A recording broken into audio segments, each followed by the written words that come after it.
बिस्मिल्लाहिर्रहमानिर्रहीम अस्सलाम वालेकुम।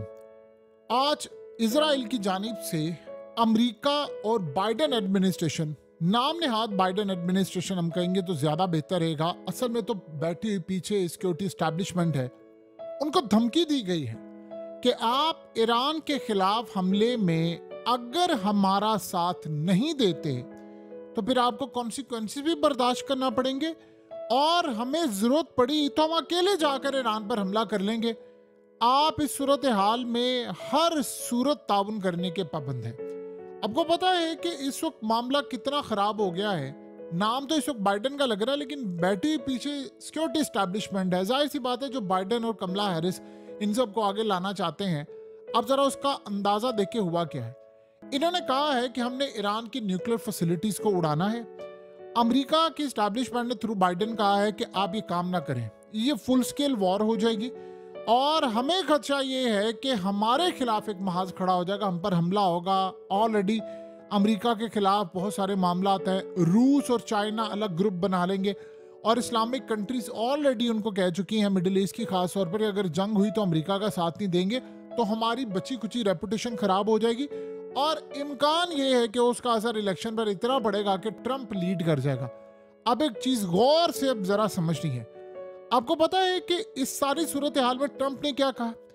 ट्रंप ने कहा है इजराइल को कि पहले ईरान की न्यूक्लियर फैसिलिटीज उड़ाओ, दोनों एक पेज पर, फिर उसके बाद कोई बेसिस इंटेलिजेंस इदारे ये वो इन पर जाकर हमला करना, पहले ये उड़ाओ। यही तो चाहता है इस वक्त नेतन्याहू। तो आपको पता है उसके बाद क्या हुआ है? ट्रंप की रेटिंग रखी हुई थी, यानी एक्चुअल तो ट्रंप जो फेमस है वो तकरीबन 70% है अमेरिका के अंदर, लेकिन जो रिसेंटली रेटिंग आ रही थी उसमें यह दिखाया जा रहा था कि 48% से जायद इस कमला हैरिस है और ट्रंप उससे भी पीछे है। अब सूरत हाल ये है कि अचानक कहा गया है कि ट्रंप 54% पर चला गया है और कमला हैरिस तकरीबन 45 से 46% पर आ गई। अब ये एक बयान के बाद ट्रंप ने इजराइल को कहा है कि मैं जैसे प्रेसिडेंट बनूंगा आपके साथ मिलकर हम ईरान पर मुकम्मल हमला कर देंगे, उसका एटमी प्रोग्राम तबाह कर देंगे, सब कर देंगे। अब ट्रंप को ये बात अच्छी तरह पता है कि सदारत का रास्ता कहां से होकर जाता है और क्या मामला था, तो उसने बड़ा क्लियरली कह दिया। अब इक्तदार में आकर करना ना करना वो अलग बात होती है, बाहर बैठ के आप बहुत सारी बातें करते हैं, लेकिन इस सारी सूरत हाल में आप देखें कि बाइडेन एडमिनिस्ट्रेशन ने क्या कहा। उन्होंने कहा कि हम ये काम नहीं कर सकते, हम ये काम बिल्कुल नहीं करेंगे। अभी आप इस सारे मामले पर उन्होंने कहा कि आप इनकी मिलिट्री बेसिस उड़ा दें और उसके बाद कहा कि अगर आपने इनकी इस तरह यानी लीडरशिप की साइट्स और बहुत सारी चीज़ें तबाही का शिकार की तो फिर एक बात आप ज़हन में रख लेना कि उसके बाद फिर ईरान जो हमला करेगा वो इतना खतरनाक होगा कि आप पिछले हमले भूल जाएंगे, जिसमें उन्होंने कहा कि हाइपरसोनिक मिसाइल यमन से मारे जाएंगे और ईरान ने गालिबन 2000 आपको पता ऑलरेडी मिसाइल और ये रॉकेट्स वगैरह उन्होंने डिप्लॉय की हैं। तो इस सारी सूरत हाल के अंदर उन्होंने कहा कि लड़ाई बहुत ज़्यादा बढ़ जाएगी। यहाँ पर उन्होंने कहा, इजराइल की जानिब से कहा गया है कि 50 साल हमने इंतज़ार किया है इस दिन का और 22 साल से हमारे एयरफोर्स के तैयारे जेट्स हमारे ट्रेनिंग कर रहे हैं, ड्रिल कर रहे हैं, इस बात का इंतज़ार कर रहे हैं कि हम ईरान की न्यूक्लियर फैसिलिटीज को जड़ से उखाड़ देंगे। इस सूरत हाल में अब आप आकर ऐन मौके के ऊपर कह रहे हैं कि भाई आप ये हमला ना करें, फलाना ना करें, तो धमकी उनको दी गई है कि बड़ा क्लियरली कि अगर आपने काम किया तो फिर उसके बाद भयानक नताइज, यानी सीधी सी बात है, बाइडेन और कमला तो फारिग हो। ये बड़ा क्लियरली एक पैगाम चला गया है और ट्रंप ने कह दिया है कि न्यूक्लियर पहले उड़ाओ बाद में काम करो, और ट्रंप ने उनको कह दिया है कि भाई जैसे ही होगा। अब देखिए इस वक्त इजराइल के लिए मसला ये है कि वो 2-3 महीने इंतजार नहीं कर सकता। नवंबर गुजरे, फिर उसके बाद आगे वो टाइम लगे, फिर फलाना गुजरे, फिर आगे जाकर इलेक्शन और उसके बाद ट्रंप पता नहीं कब जाकर जाए, यानी उसको आते थे 2-3 महीने लग जाए। उनको अभी हमला करना है, अभी स्ट्राइक करना, अभी मामलात करने हैं। सो इस सारी सूरत हाल के अंदर उनके लिए सबसे बड़ा मसला ये है कि वो लोग इंतजार नहीं कर सकते। इजराइल की रेपुटेशन इस वक्त खराब हो चुकी है और आप देखें जरा मनाजिर, आज 100 स्ट्राइक हुए लिबनान से और वो अमेरिका को धमकी दे रहा है कि अगर ना हुआ तो तबाही के लिए तैयार हो। अब 100 स्ट्राइक जो हुए हैं उसमें आप देखें घर तबाह हुए हैं, गाड़ियां तबाह हुई हैं, लोग गुस्से में हैं और सबसे बढ़कर नेतन्याहू को खतरा है कि जिस हिसाब से रॉकेट्स मारे जा रहे हैं, जिस हिसाब से तबाही और ये चीज़ें आ रही हैं, कहीं ये ना हो कि उसके बाद अवाम के अंदर एक ये तासुर चला जाए कि हम कुछ नहीं कर सकते और उसके बाद हमें लेने के देने पड़ जाए, ये सारी की सारी अवाम हमारे खिलाफ हो जाए और ये ना हो कि मुझे घर जाना पड़ जाए, क्योंकि इस जंग को जितना प्रोलोंग ये करेगा उतना ही फायदा है उसका। सो इस सूरत हाल के अंदर इन्होंने यहाँ तक कहा है कि आप B-2 बॉम्बर्स लेकर आए साथ, जो बिगेस्ट बंकर बस्टिंग बॉम्ब है, ताकि हम इसको मारे, हिट करें। अब ये सूरत हाल हो गई है कि इजराइल ने अमेरिका को खुली धमकी दे दी है।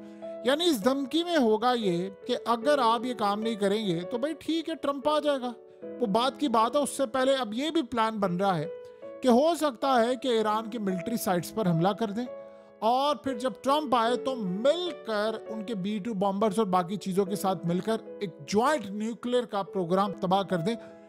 और फिर उसके साथ साथ यहाँ तक प्लान हुआ है कि हमने मुकम्मल तौर पर इनको तबाह कर देना। वो कह रहे हैं कि अब इजराइल को जो सबसे बड़ा झटका ये लग रहा है कि 2-3 महीने में ईरान इस लेवल पर पहुंच जाएगा। ऑलरेडी आपको पता है कि पिछले 2-3 दिन से जो ईरान में जल्जला आया है उसके ऊपर वो चेक कर रहे हैं कि आया ये न्यूक्लियर टेस्ट था, अंडरग्राउंड इन्होंने किया मिसाइलों का, या कोई और सिलसिला था, तो उस पर भी वो परेशान है। लेकिन इसका उन्होंने कहा है कि भयानक नताज भुगतना पड़ेंगे जो बाइडेन को और कमला को अगर उन्होंने इस हमले में शिरकत ना की। यानी देखिए, बेशक ये दोनों पपेट हैं, लेकिन इस सूरत हाल में जाहिर सी बात है स्टैंड तो लेना। वो इनको धमकी देकर पीछे सिक्योरिटी एस्टैब्लिशमेंट को धमकी दे रहे हैं। और आपको पता है कि अमेरिका की सिक्योरिटी एस्टैब्लिशमेंट ट्रंप को नहीं लाना चाहती, वो जिनको लाना चाहती है उनके लिए ये सारा काम हो रहा है। जाहिर सी बात है इस वक्त जो सूरत हाल है कि हमला करके कोई भी मुल्क, चाहे ट्रंप 1000 दफा ऐलान कर दे, अगर हमला कर भी दे तो फिर इस सूरत हाल में बाइडेन की ऑलरेडी रेटिंग जो पहले जमीन बोस है वो मजीद हो जाएगी, कमला हैरिस को भी ले डूबेंगे। तो यहाँ मामला ये हुआ है कि ट्रंप असल में चाह क्या रहा है। ट्रंप असल में अमेरिका की एस्टैब्लिशमेंट से लेना चाह रहा है बदला वो ये लेना चाह रहा है कि उसने बड़ा क्लियरली बयान दे दिया, आप न्यूक्लियर फैसिलिटीज उड़ा दें। सदर तो वो है नहीं इस वक्त, तो लेकिन सदर और ये तमाम चीज़ें वो तो बाइडेन और इनके थ्रू होना है। तो उसने बड़ा क्लियरली कह दिया, भाई मैं तुम्हें वो चीज़ ऑफर कर सकता हूँ जो बाइडेन नहीं कर सकता। सो लिहाजा अगर ट्रंप आता है तो इसका ये मतलब है कि वो अमेरिकी एस्टैब्लिशमेंट को रौंदता हुआ जाएगा और जाकर ये काम करेगा। और बाद में जाहिर सी बात है वो फिर इतना ताकतवर हो जाएगा, इनको पता है कि ट्रंप अगर इस तरह आता है तो फिर उसके बाद वो आकर एस्टैब्लिशमेंट को नहीं छोड़ेगा, क्योंकि उसकी इजराइल के साथ बहुत अच्छे खासे लायक से मामला तय हो जाएंगे, ये सो चुकी होगी। सो उसके साथ मामला जब उनके तय हो जाएंगे तो फिर उसके बाद अमेरिका की एस्टैब्लिशमेंट कल को कुछ भी ट्रंप के खिलाफ करना चाहे वो नहीं कर सकते। सो इस सारी सूरत हाल में वो सारा मामला बड़ा अजीबो गरीब है। उधर से इजराइल की धमकियां आ रही हैं कि भाई आपने ये पार्टिसिपेट ना किया तो आपका हाल बुरा होगा। सो अगले कुछ अरसे के अंदर हालात ये बता रहे हैं इजराइल के कि चीज़ें काफ़ी हद तक इजराइल की ख़राब हैं। और आने वाले वक्त में अगर ऐसा मामला हम देखते हैं कि इजराइल हमला करने के लिए जाता है और पता ये चले कि वो हमला नाकाम हो गया, तो तब तो उन्होंने अमेरिका को बिल्कुल ही नहीं छोड़ना कि भाई ये तुम्हारी वजह से है। देखिए, जिन्होंने दुनिया के अंदर सिर्फ एक बंदा था क्लिंटन, उसने इनकी बात नहीं मानी, तो आपको पता है फिर क्लिंटन मोनिका का क्या स्कैंडल सामने आया और दुनिया भर के मीडिया ने बाद में कहा कि मोनिका किसके लिए काम करी थी। तो इजराइल इनको कहीं भी किसी भी तरह से सबक सिखा सकता है, उसके लिए मुश्किल नहीं है।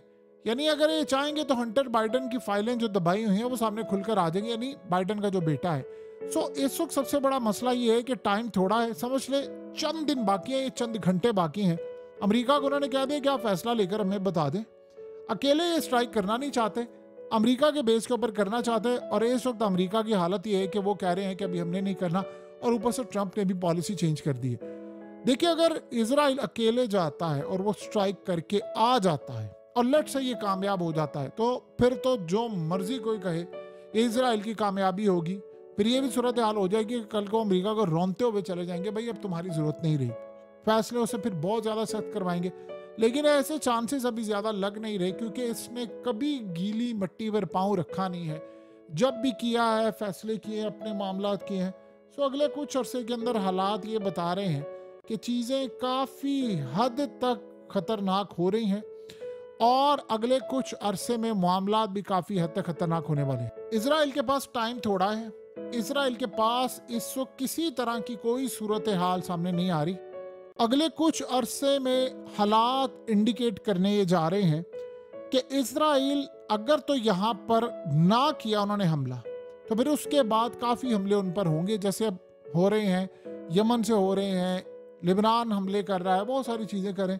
सो कुछ अरसा इसराइल को इस चीज़ का सामना करना पड़ेगा कि दुनिया के अंदर उनकी जो रेपुटेशन है काफ़ी हद तक डाउन रहेगी। तो इसका इम्पैक्ट पड़ेगा उनकी जंग के ऊपर। ऊपर से लोग भी कह रहे हैं कि भाई आप ये जंग बंद करो, 2-3 महीने अफोर्ड नहीं कर सकते, ईरान उसमें बड़ी ताकत बन जाएगा। तो ये समझ लें कि ये ना हो कि ईरान से बदला लेने की बजाय वो सीधा अमेरिका से ही ले लें।